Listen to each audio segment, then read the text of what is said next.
Welcome to Wayne's Old Time Radio Page channel. I'm Wayne, your host. These programs are brought to you by support of our listeners. You can give your support at Patreon or PayPal, either one. There's clickable links in the description below. Thanks for your support and enjoy the shows. From Hollywood, it's time now for...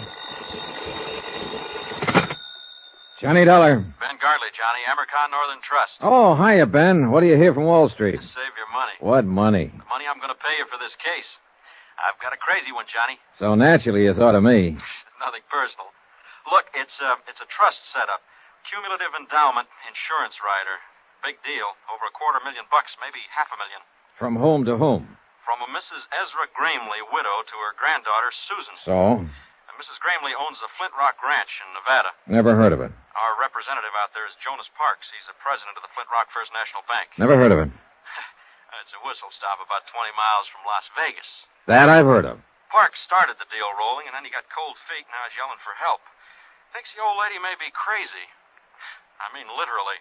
And there does seem to be a reasonable doubt. Unless Parks himself is crazy. Well, that's also a possibility, Johnny.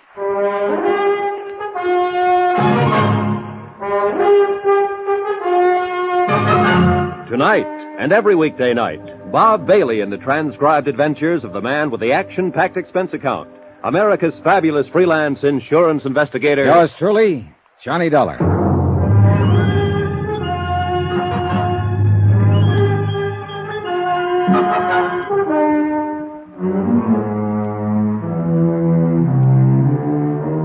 From Special Investigator Johnny Dollar to the Home Office, Amercon Northern Trust Company, Hartford, Connecticut.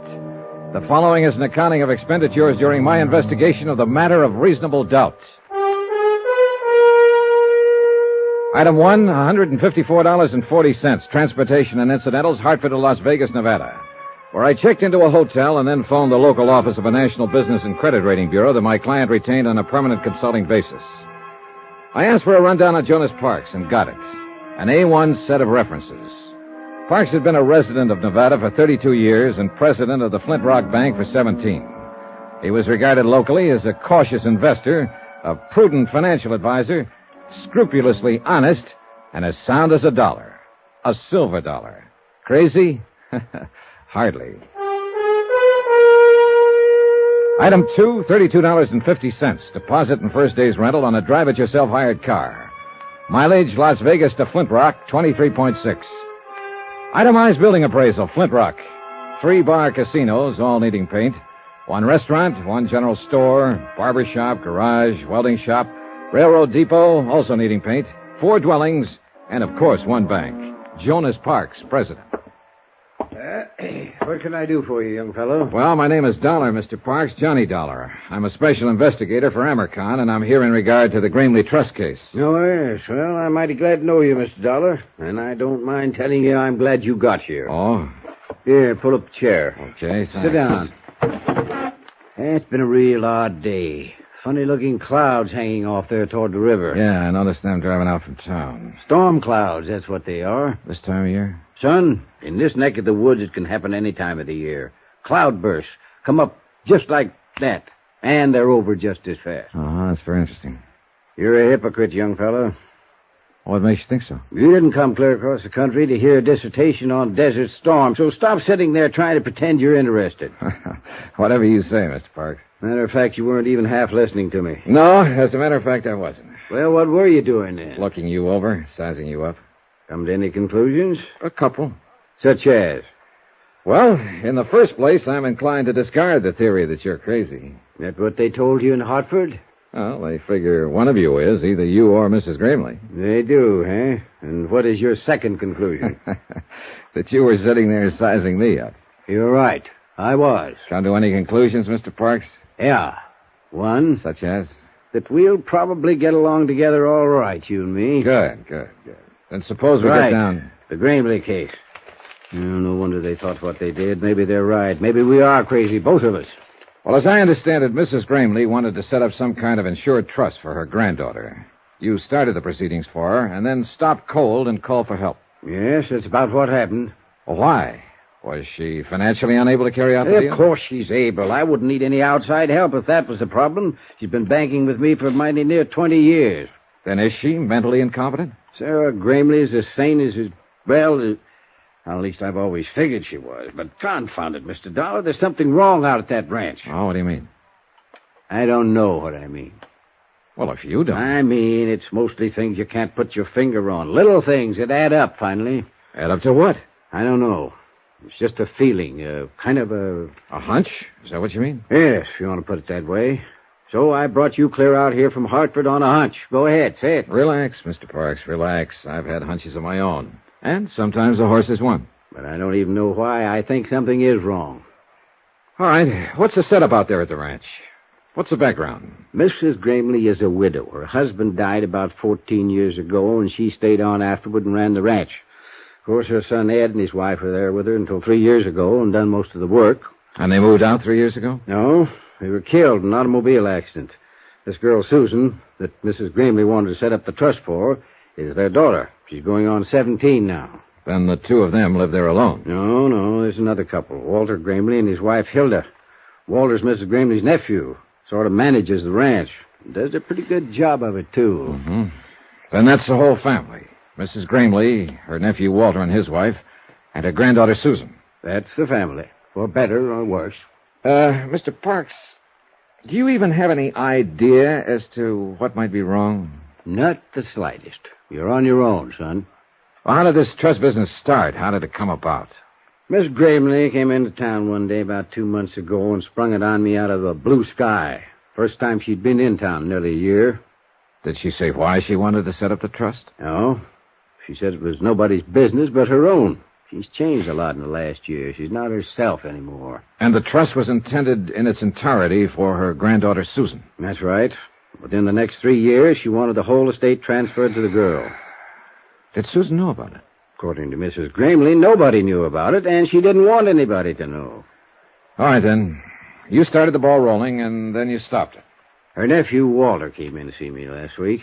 He knew something was up, and there was no use trying to lie to him. When I told him what she was doing, he said that she would never go through with it. So? Oh, I went out to the ranch to see her, laid all the cards on the table. I told her what Walter had said. Oh, what was her reaction? She said maybe he was right. Maybe she wouldn't go through with it. Then she started rambling, not even making sense, talking about the auto accident and her son's death. But before I left, she told me again that I should keep pushing the trust, get it set up. So you called for help? I called for help. Well, I guess I'd better go talk to the lady. That's not going to be so easy. Why not? Walter won't let a stranger on the place. You mean he's holding her captive? No, I think he believes she's losing her mind, and he's trying to keep it quiet. And what do you believe, Mr. Parks? I don't know. Well, maybe we can find out. I hope so. Just one thing, though. Be careful. Of what? I don't know. Jonas Parks had one other suggestion, that I pretend to be a special investigator for the Cattlemen's Association. I agreed to try it. 4 miles from Flintrock, the narrow ranch road left the plateau and began climbing up through the broken bluff country. 1.5 miles from the ranch house, I pulled out the choke, flooded the engine, and let the car cough to a stop, the old out-of-gas gimmick. And about 10 minutes later, I was wishing I'd thought of some other plan.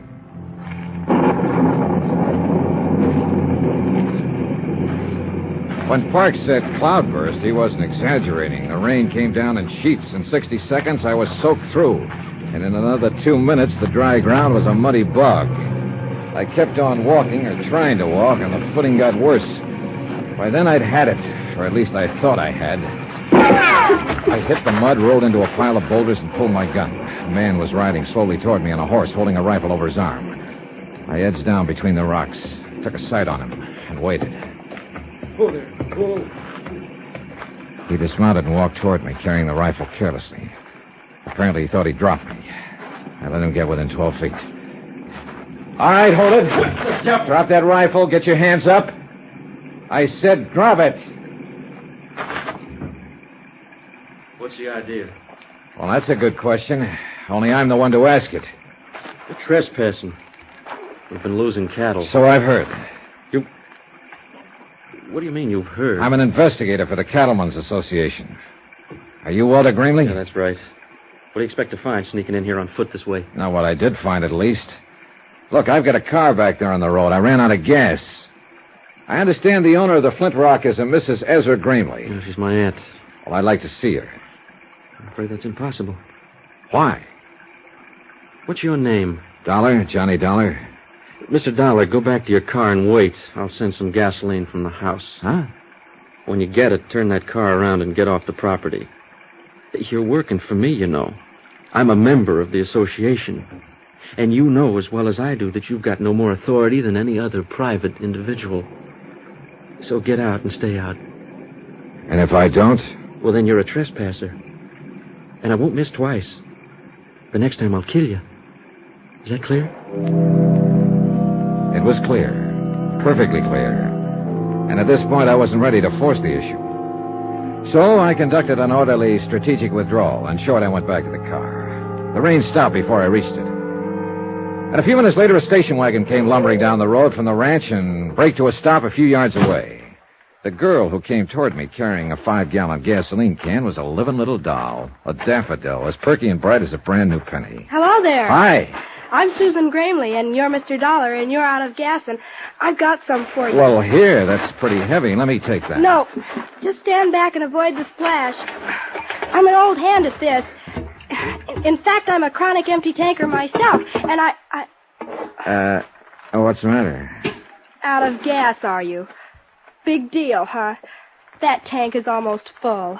Yeah, well, there's no use lying to you, I suppose. Nope, I'm too smart. I see. Another thing, you're not with the Cattlemen's Association, Mr. Dollar. I'm not? Nope. I think you're here to dig up the past because of what has happened and what might be going to happen. All of that, huh? Yep. And you know what? I think it's just fine and dandy. You do? You bet I do. I loved my dad. I loved him more than anything. They knew what he always did when he got mad. Sure they knew. I figured it out a long time ago. Like to tell me about it, Susan? You'll find out, Mr. Dollar.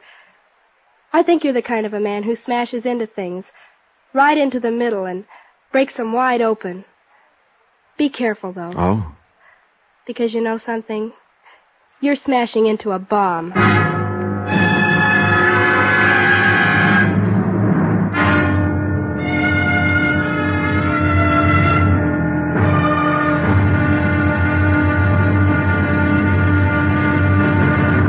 Now here's our star to tell you about tomorrow's intriguing episode of this week's story. Tomorrow, the dead past speaks in a musty morgue, or tries to. And a living lady gets cozy, or tries to. Really tries to. Join us, won't you? Yours truly, Johnny Dollar.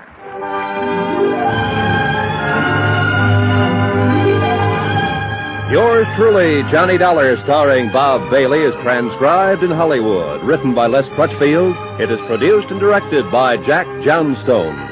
Be sure to join us tomorrow night, same time and station, for the next exciting episode of Yours truly, Johnny Dollar. Roy Rowan speaking.